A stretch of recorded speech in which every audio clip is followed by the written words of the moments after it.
সংক্ষিপ্ত বিশ্ব সংবাদ ৮ ডিসেম্বর ২০২২।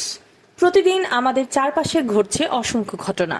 এর মধ্যে আলোচনায় আসে হাতে গোনা কিছু, তবে সময় ও পরিস্থিতির পরিপ্রেক্ষিতে গুরুত্বপূর্ণ হয়ে ওঠে বেশ কিছু বিষয়। এগুলো জানা না থাকলে অনেক ক্ষেত্রেই পিছিয়ে পড়তে হয়। এ কারণে বিশ্বের বিভিন্ন প্রান্তে ঘটে যাওয়া নানা ঘটনা থেকে সংক্ষেপে গুরুত্বপূর্ণ কিছু সংবাদ থাকছে বাংলাভিউ দর্শকদের জন্য। ক্ষমতাচ্যুত হয়ে আটক প্রেসিডেন্ট, নতুন নেতৃত্ব পেল পেরু।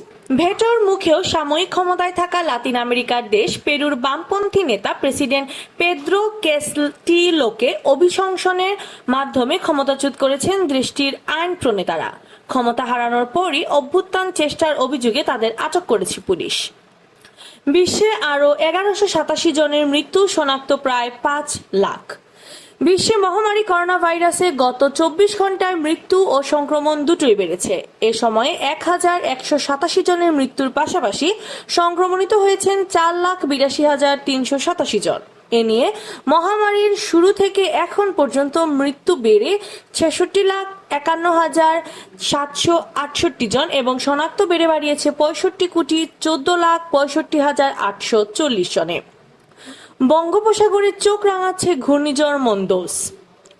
দক্ষিণ পূর্ব বঙ্গোপসাগরে চোখ রাঙাচ্ছে মন্দোস নামের ঘূর্ণিঝড়। ফলে দক্ষিণ ভারতের বেশ কিছু রাজ্যে বৃষ্টির পূর্বাভাস জানিয়েছে দেশটির আবহাওয়া অফিস। ঘূর্ণিঝড় মন্দোসের প্রভাব পড়বে পশ্চিমবঙ্গেও। কলকাতা আলিপুর আবহাওয়া অধিদপ্তর জানিয়েছে, এই ঘূর্ণিঝড় সৃষ্টি হওয়ায় তাপমাত্রা কিছু বাড়তে পারে দক্ষিণবঙ্গের জেলাগুলোতে।